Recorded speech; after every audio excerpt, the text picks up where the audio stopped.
Okay, I want you to picture this. You're standing on a grassy, sun-baked plain in the Middle East. It's the year 636 CE.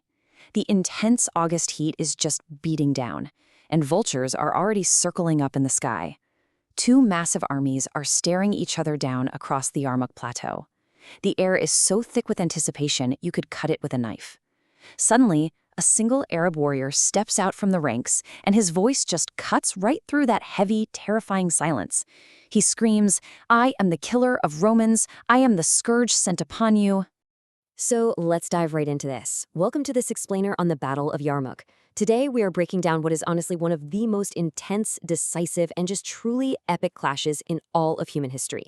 We're looking at the exact moment a rising, unified Muslim army directly challenged the absolute heavyweight champion of the era, the mighty Byzantine Empire.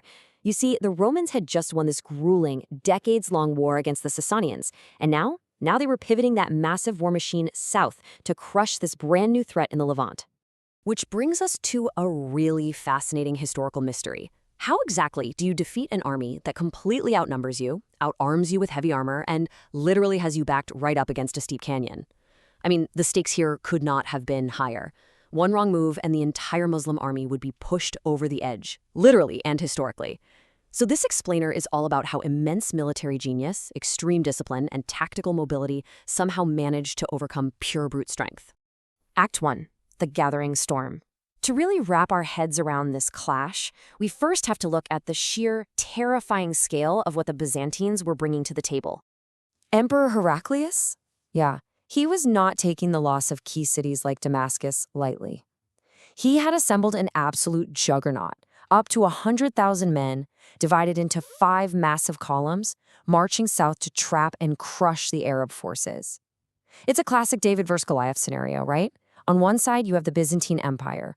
We're talking highly structured, heavily armored infantry with a massive numerical advantage, basically relying on the terrifying weight of their numbers to just crush the enemy. On the other side, the Rashidun Caliphate, significantly outnumbered, wearing much lighter armor. Really, their only hope of survival was lightning-fast mobility, speed, and the fiercely brilliant mind of their commander. And wow, speaking of that commander, Khalid ibn al-Walid, his ruthless ingenuity was on full display before the battle even started.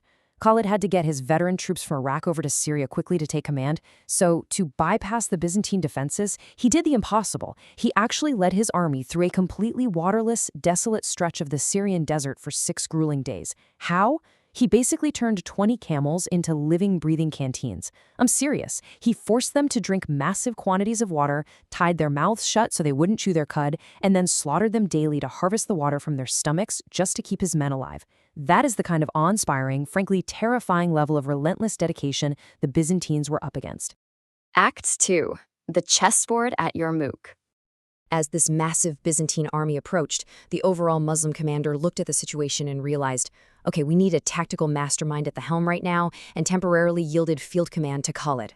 Khalid knew for a fact they couldn't fight in the open plains where they just get swallowed up and surrounded, so he intentionally anchored his smaller force in a bottleneck. He purposefully pulled his forces back to the eastern end of the Yarmouk Plateau, an area bounded by these really steep ravines and the Yarmouk River Canyon.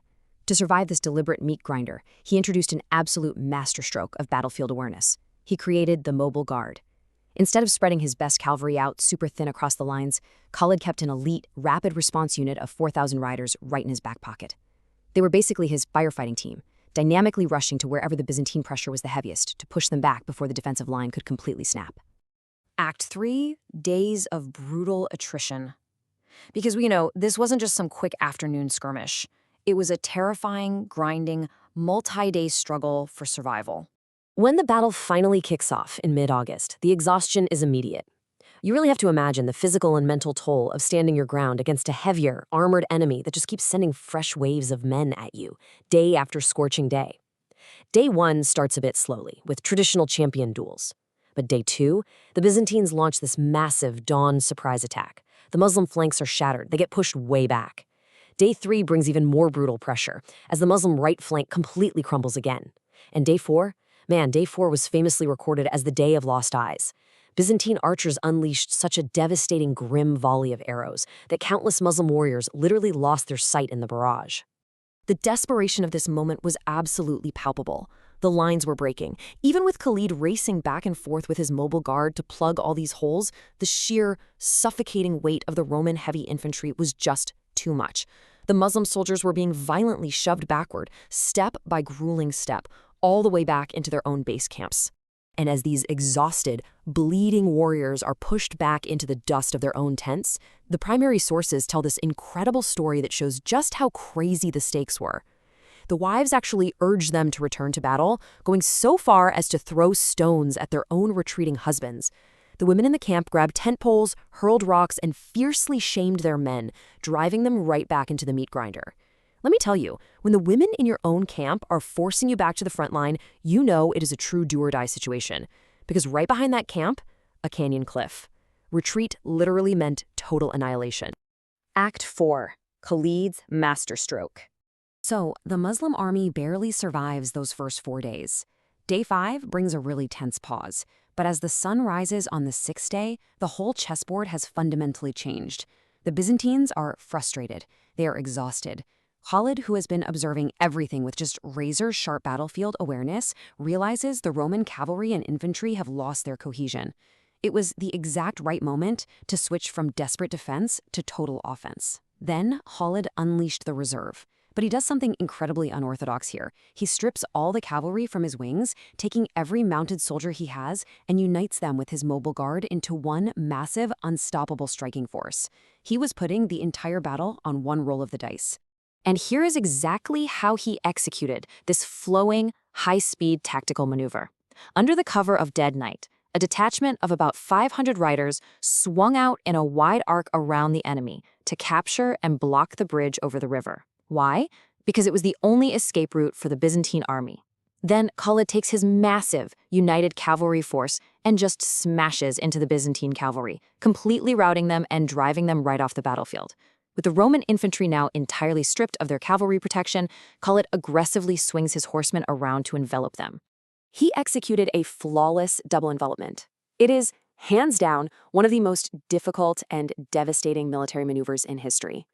By simultaneously attacking both flanks and sweeping around the rear, Khalid took the Romans' absolute greatest strength, their massive numbers, and turned it into a fatal trap.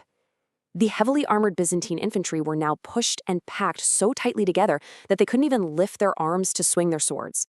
The aftermath was just utterly catastrophic for the empire. The Roman infantry was surrounded, shoved backward toward the steep, jagged ravines. When they broke formation and tried to flee toward that one bridge, they found it blocked by Khalid's 500 riders. The trap had snapped shut. In the absolute panic that followed, thousands fell down the steep canyon walls. Roughly half of this massive, supposedly invincible Byzantine army was completely destroyed in the dust. Meanwhile, through sheer tactical brilliance and unmatched battlefield awareness, Khalid somehow managed to keep his total Muslim casualties to less than a fifth of his army. Unbelievable. Act 5, a historic turning point. Look, this wasn't just a battle. This was the day the world order literally flipped on its head. The Byzantine Empire walked onto that plateau with massive numerical superiority and the weight of an entire empire behind them, only to suffer a crushing, historic defeat that permanently shattered their power in the Middle East. Emperor Heraclius actually realized Syria was lost forever and fully retreated into Anatolia. The Rashidun Caliphate, despite being severely outnumbered and backed up against a literal canyon, secured a decisive victory that permanently opened the gateway to the Levant. And it wasn't just because of physical courage. It was because Khalid ibn al-Walid continuously observed his enemy, adapted to wildly changing conditions, and used unparalleled mobility to completely outsmart a much heavier foe. Which leaves us with a final thought to take away. When overwhelming physical force meets unbreakable human intellect, which one truly shapes the course of history? The Battle of Yarmouk proves, without a doubt, that a sharp mind, rapid mobility, and fearless leadership can overcome almost any obstacle. I really hope this explainer gave you a clear, intense view of this epic clash. Keep questioning history, keep analyzing those tactics, and I'll see you next time as we dive into another fascinating topic.